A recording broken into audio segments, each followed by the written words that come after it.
দোষের কম বেশি হয় না, দোষ দোষী। আমরা কখনো স্পষ্ট করে শুনতে পাই না, জানতে পাই না যে ইসলাম শরিয়া আইন কায়েম করতে চায়, কিন্তু কেমন হবে সেটার ধরন, যেটা আমাদের এখানে অ্যাডভোকেট মুজিবুর রহমান বললেন যেটা স্পষ্ট করা উচিত, কিন্তু আমরা তো এই প্রশ্ন এটা নিয়ে আমি আমার নিজের মনে একটা বিভ্রান্তি আছে। আমি আসলে এটা জামাতের কাছে আমার একটা মানে দাবি বটে, সেটা হলো ওনারা আসলে যদি নির্বাচিত হন তাহলে ওনারা এই দেশে কি ধরনের শাসন ব্যবস্থা কায়েম করবেন এটা ওনাদের ক্লিয়ার করা উচিত। আমরা আগে জানতাম যে ওনারা তো শরিয়া আইন কায়েম করবেন, মানে যদি ওনারা ক্ষমতায় যান। মাঝখানে আমি আবার একটা মানে আপনার একটা অনুষ্ঠানের কথা জানলাম, দিল্লিতে একটা প্রোগ্রাম হয়েছিল, ওখানে এই আমাদের বাংলাদেশের ব্যবস্থা নিয়ে ওরা আলোচনা করেছিল। ওখানে আমাদের এখানে হর্ষবর্ধন শ্রীংলা ছিলেন, শ্রীরাধা দত্ত ছিলেন, জেপি উন্দাল ইউনিভার্সিটির প্রফেসর টিচার, হ্যাঁ, উনি কিছুদিন আগে আমাদের এখানে এসেছিলেন। তো উনি ওই অনুষ্ঠানে বলেছেন যে ওনার বক্তব্য, ওনার অবজারভেশন, যে বাংলাদেশে জামাতে ইসলামের চিন্তা ভাবনার মধ্যে পরিবর্তন আসতেছে বলে উনি মনে করেছেন। এবং উনি এটা উদাহরণ দিতে যে বলছেন, উনি জামাতের যে নেতা নায়েবে আমির যে আব্দুল্লাহ মোহাম্মদ তাহের, ওনার সঙ্গে উনি কথা বলেছেন। এবং কথা বলে উনি তাহের সাহেবকে জিজ্ঞাসা করেছেন যে আপনারা কি নির্বাচিত হলে ইসলামী শরিয়া আইন কায়েম করবেন কিনা? উনি বলেছেন না, উনি ডিনাই করেছেন। ডিনাই করেন না, উনি এভাবে বলেছেন, উত্তর দিয়েছেন যে আমরা কি কখনো বলেছি যে আমরা শরিয়া আইন কায়েম করব? উনি কিন্তু ক্লিয়ার কিছু বলেন নাই। বাট ওনার উত্তরটার মধ্যে এমন একটা ধারণা ছিল, ধারণা তৈরি হয়, এবং যে ধারণাটা নিয়ে শ্রীরাধা দত্ত তার দেশে ফিরে গেছেন, সেই ধারণাটা হচ্ছে যে না, ওনারা ইসলামী শরিয়া আইন কায়েম করছেন না। এর মধ্যে আমরা আরেকদিন দেখলাম এই একটা টেলিভিশনে ওনাদের এক লিডার কবির আহমেদ, সম্ভবত ওনার নাম, উনি স্পষ্ট করেই বললেন যদি জামাত নির্বাচিত হন তাহলে জামাত অবশ্যই শরিয়া আইন কায়েম করবেন। দেখুন, শরিয়া আইন নিয়ে কিন্তু আমার কোনো বক্তব্য নেই, এখানে আমি তো জানি না শরিয়া আইনটা কি, আমি তো ডিটেল বুঝি না জিনিসটা কি আসলে। কিন্তু আমার ওনাদের কাছে আমার দাবি, একজন উনি তো আমারও ভোট চান নিশ্চয়ই, হিসেবে একজন ভোটার হিসেবে আমি ওনার কাছে আমি দাবি করতেই পারি যে প্লিজ আপনারা বলেন, এক নম্বর কথা হলো যে আপনারা শরিয়া আইন কায়েম করবেন কি করবেন না। যদি না করেন তাহলে কোনো কথা নাই। যদি আপনারা শরিয়া আইন কায়েম করতে চান তাহলে শরিয়া আইনের স্বরূপটা কি হবে সেটা প্লিজ একটু এক্সপ্লেইন করেন জনগণের কাছে। কারণ আমি তো অন্ধকারের মধ্যে আমি যে হাত ঢুকাবো না, আমাকে তো জানতে হবে আপনি কি করবেন, সেটা আপনারা প্লিজ একটু জানান আমাদেরকে, আমরা কি জানতে চাই। সেই শরিয়া আইনের স্বরূপটা কি হবে, সেই শরিয়া আইনটা কি অন্য কোনো দেশের মতো হবে, যদি কোন দেশের মতো হবে, শরিয়া আইন পৃথিবীর কয়টা দেশে চলছে সেটা আমরা কি জানতে চাই। আর যদি আপনি ওরকম না হন, আপনি যদি বলেন না আমি বাংলাদেশের প্রেক্ষিতে এখানকার কথা চিন্তা করে আমরা আমাদের মতো করে আইন করবো, এইটাই শরিয়া আইন, তাহলে সেখানেও আমার কিছু প্রশ্ন আছে। এক নম্বর সেটা আপনারা জানান। আর দুই নম্বর হলো শরিয়া তো একটা, ইসলাম তো একটা, সারা দুনিয়ার জন্য তো একটা ইসলাম। সৌদি আরবে যে ইসলামটা কায়েম করছে, আমাদের একই ইসলাম, তো আমাদের নবী তো একজন। শরিয়া আইন তো দেশ তো মানে কান্ট্রি টু কান্ট্রি ভ্যারি করতে পারে না, আইন তো একই রকম থাকবে, তাই না? তো সেক্ষেত্রে সেটা কি, কোনো উদাহরণ আছে কিনা, না থাকতে পারে, আমাদের জন্য কোনটা আপনারা কায়েম করবেন সেটা আমাদের ভাই ক্লিয়ার করেন। ক্লিয়ার না করলে হয় কি, আপনারা বললেন আমি শরিয়া আইন কায়েম করবো না, আমি খুশি খুশিতে আপনাদের ভোট দিলাম, পরে আপনি কায়েম করলেন, পরে আমি দুঃখিত হইলাম, এটা তো ঠিক না। আবার আপনারা যদি বললেন না, তা আমি দ্বিধায় পড়লাম, আমি শরিয়া আইন চাই, আমি আপনাদের ভোট দিলাম না, কিন্তু আপনারা শরিয়া আইন কায়েম করলেন, তখন আমার দুঃখ থাকলো যে এটা তো শরিয়া আইন চাইছিলাম, এটা তো বলে নাই, এই জন্য ভোট দিতে পারলাম না, তাহলে তো আমি তো ওই সব থেকে বঞ্চিত হইলাম। কাজেই আমাকে ভাই ক্লিয়ার করেন আপনারা প্লিজ, ইলেকশন আগেই ক্লিয়ার করেন। আচ্ছা, এই প্রশ্ন ছিলাম যে ইসলাম তো সব জায়গায় সমান, যেটা মাসুদ কামাল বলছিলেন। আমার মনে হয় যে অ্যাডভোকেট মুজিবুর রহমান আপনার কাছ থেকে একটু শুনে আমরা অন্য প্রসঙ্গে যাই, বিষয় মন্তব্য।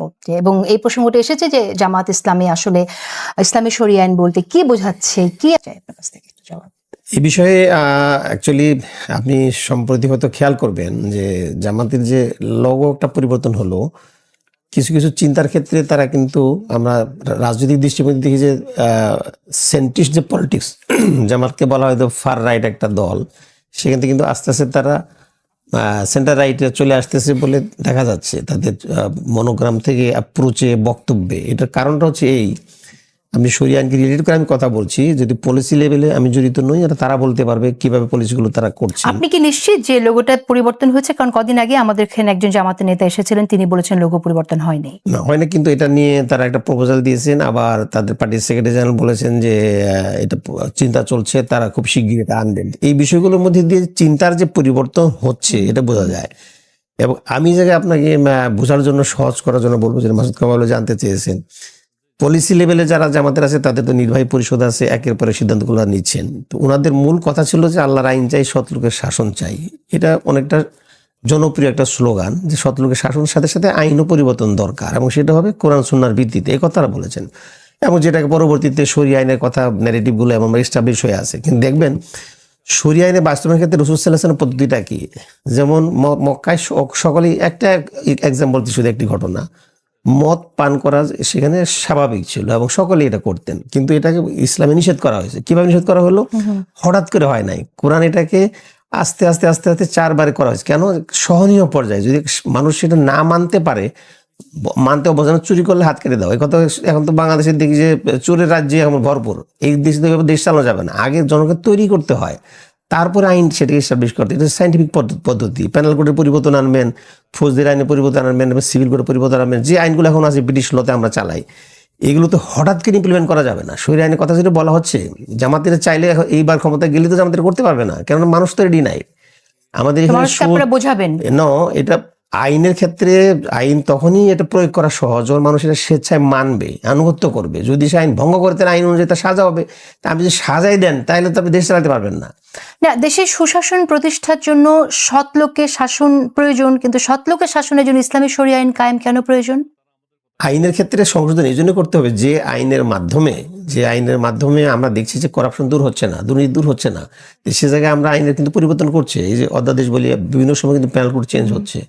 আমরা যে সাইবার আইন যেটা করছি, আগে ছিল না, নতুন একটা সমস্যা তৈরি হয়েছে। এখন এই যে আমাদের হত্যার ক্ষেত্রে, মার্ডারের ক্ষেত্রে আমাদের প্যানেল কোডে বর্ণনা করা আছে, ইসলাম শরিয়া আরেকটা বলা আছে, দুর্নীতির ক্ষেত্রে বলা আছে, চুরির ক্ষেত্রে বলা আছে। এই জিনিসগুলো তখনই সম্ভব, আমি ওই আয়াতটি বোঝাতে চাই যে আইনের জন্য দুর্নীতি দমন হচ্ছে না আপনি মনে করবেন, নাকি প্রবণতার জন্য হচ্ছে? এটা মানুষের জন্মগতভাবে, মানুষ এটা রুশো বলেছেন যে সে দুর্নীতি করতে চায়, সে আরামায়েশ চায়, পরিশ্রম করতে চায় না, সহজ জিনিসটা পেতে চায়। এটা যদি ন্যাচারাল হয়, তাহলে এই মানুষদেরকে আপনি যদি সাংস্কৃতিকভাবে পরিবর্তন করতে না পারেন, তাকে বোঝাতে হবে, নৈতিকভাবে তাকে সুশিক্ষিত করতে হবে, তাকে আইন মানতে বাধ্য করতে হবে, তারপর আমরা আইনের কথা বলবো, তোমার সেটা প্রয়োগ করতে পারবেন।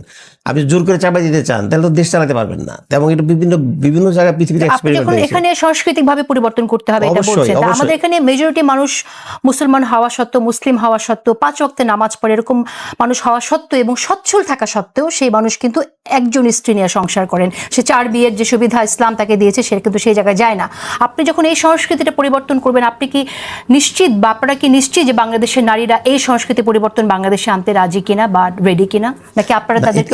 শুধু বিয়ের ক্ষেত্রে না, আপনি সব ক্ষেত্রে আনতে হবে। যে কিভাবে, যেমন আমি দুর্নীতির ক্ষেত্রে কথা বলি, দুর্নীতি বা চুরির ক্ষেত্রে, ডাকাতি করার ক্ষেত্রে, হত্যা করার ক্ষেত্রে, এই যে শরিয়ার যে আইনগুলো আছে, এগুলো তো আগে আপনি মানুষের মধ্যে যদি চিন্তা, মননে এবং তাদের সংস্কৃতিতে, তাদের বিশ্বাসে পরিবর্তন না আনতে পারেন, আইন তো ওটা করলে লাভ হবে না, ইমপ্লিমেন্ট করতে পারবেন না। যেটা ইসলামে এভাবে আইন প্রয়োগ করার কথা বলা হয় না, কোরআন ক্ষেত্রে নাই, ডে বাই ডে করতে হবে। সুতরাং শরিয়া আইনের কথা ইসলামী দলগুলো যেটা বলছে, ইনক্লুডিং জামাত, এর আগে দরকার হচ্ছে মানুষের সংস্কৃতির পরিবর্তন, বিশ্বাসের পরিবর্তন। না, এটা এখন করা যাবে না। তো কারণ হচ্ছে, যদি আপনি অভাবের কারণে যদি কেউ দুর্নীতি করে, তাহলে হাত কাটবেন কি করে? সে তো অভাব আগে দূর করতে হবে, তারপরে আইন বাস্তবায়ন করবেন। এটা ইসলামের সুস্পষ্ট বিধান। এটাই, কেউ যদি অভাবের কারণে চুরি করে এবং তাকে আমি খাওয়াতে পারছি, অন্য বছর শিক্ষা, চিকিৎসা, বাসস্থান গ্যারান্টি দিতে পারলেন না রাষ্ট্র, আর তারপর আপনি আইন প্রয়োগ করা শুরু করবেন, এটা শরিয়া কথা অ্যালাউ করে না।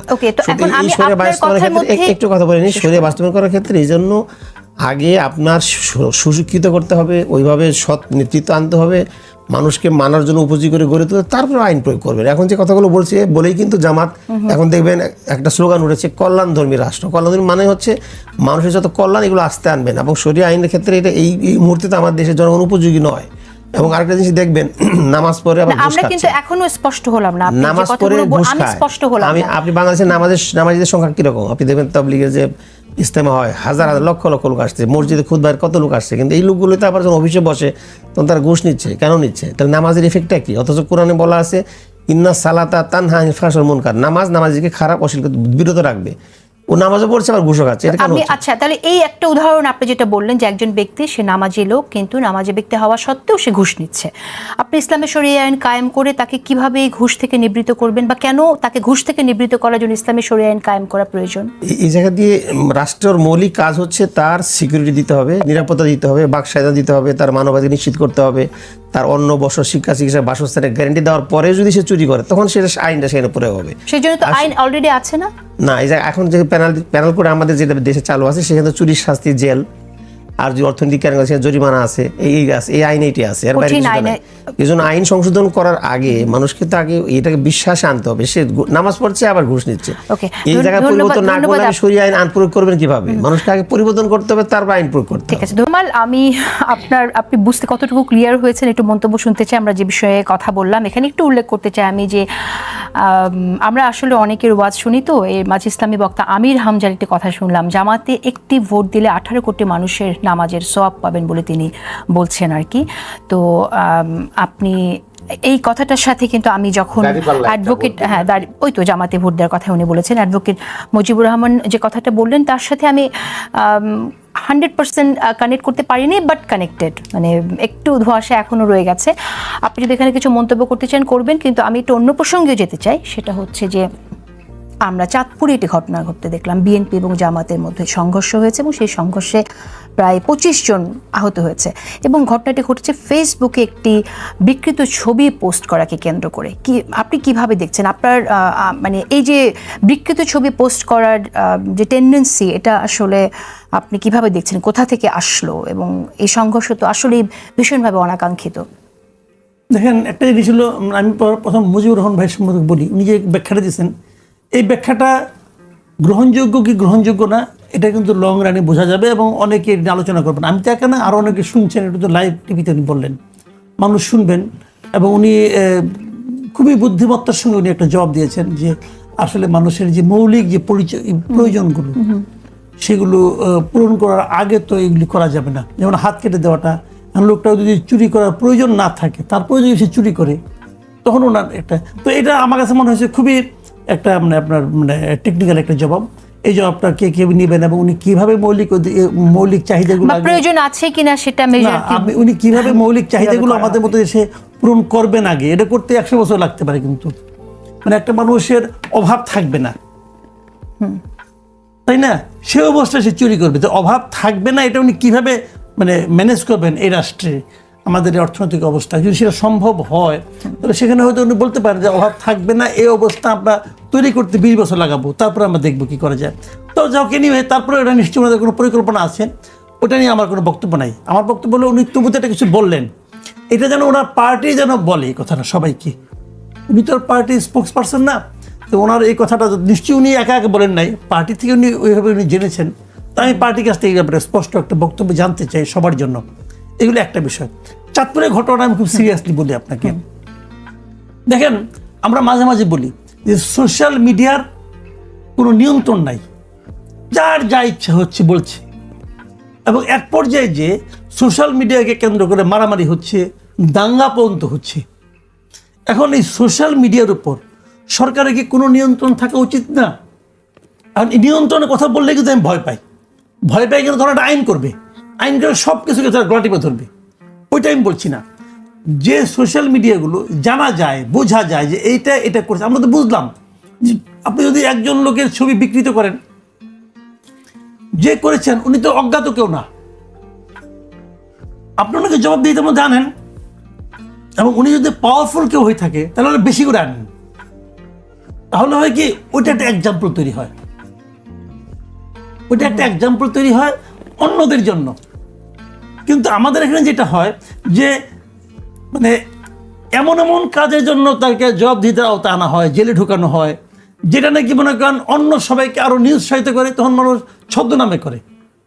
যেমন আমি একটা উদাহরণ দিয়ে বলি আপনাকে, কিছুদিন আগে আগের সরকারের আমলে ভালুকার একটা ছেলে কি বলে, ভালো ক্লাস 9-এ পড়া একটা ছেলে, সে কি বলেছিল তৎকালীন প্রাইম মিনিস্টার সম্পর্কে, এই জন্য তাকে আপনি জেলে নিয়ে গেলেন। আমি তখনই ওই সময় ওই প্রাইম মিনিস্টার থাকতে আমি বলছিলাম, এই তাকে আপনি জেলে নিয়ে গেলেন, তাকে এখানে আপনার 1.5-2 বছর রাখলেন, তাকে কি জেলে নেওয়া হয় নাই, তাকে কিশোর সংশোধন কেন্দ্রে নেওয়া হয়েছে, ওকে ওখানে নিছেন। 1.5 বছর পরে যখন সে ওখান থেকে বের হয়ে আসবে, সে কি আগের ছেলেটা আসবে? নিশ্চয়ই না। ওই ছেলেটার জীবন আপনি শেষ করে দিলেন, কিন্তু যেটা আপনি ইগনোর করতে পারতেন। যে প্রাইম মিনিস্টার কোনো অশ্লীল গালিও দেয় নাই, জাস্ট যেটা কথা উচ্চারণ করছে। তো এখন আমার কথা হলো কি, এইগুলি করলে কিন্তু হিতে বিপরীত হয়। আপনি জিনিসটাকে যদি ভালোভাবে ব্যবহার, যেমন এখানে যে জিনিসটা হয়েছে, যদি জামাতের একজন এটা করে থাকেন, জামাতের যে পর্যায়ের নেতাই হন না কেন, ওনাকে কিন্তু ভাই প্রশ্নের মুখে আনতে হবে। এবং জামাত নিজেও এই কাজটা করতে পারতেন, যে আপনি আমার আমার আমার আমার রাজনীতি করেন, আমার রাজনীতিতে কোথায় আছে এগুলি করার? আমার রাজনীতি থেকে আসছে, আমার রাজনীতি এলাও করে এই ধরনের অন্য একজনের কুৎসা করা, এটাকে এলাও করে না তো, তাহলে আপনি এটা করলেন কেন? উনি বলেছেন যে আমি যেটা চালাই না আরেকজন চালায়, পরে আমি উড্র করছি, এগুলো বলেছেন উনি। যদি বলেও থাকেন তো যে চালায় তাকে ধরেন, বলেন আপনি কে চালায় তাকে। মানে এই যে মেন্টালিটিটা, এই মেন্টালিটিটা যার মধ্যে আছে, ওনার মধ্যে না থাকে, ওনার কোনো শিষ্যের মধ্যে থাকে, তাকে বিচারের আওতায় আনেন। এতে কি হতো, একটা উদাহরণ তৈরি হতো, ভালো উদাহরণ তৈরি হতো, তাহলে অন্যরা কিন্তু সতর্ক হতো। তা এখানে করা হয়নি, ওরা যেন মারামারি হয়েছে, এই পক্ষ মারামারি করছে, ওই পক্ষ মারামারি করছে।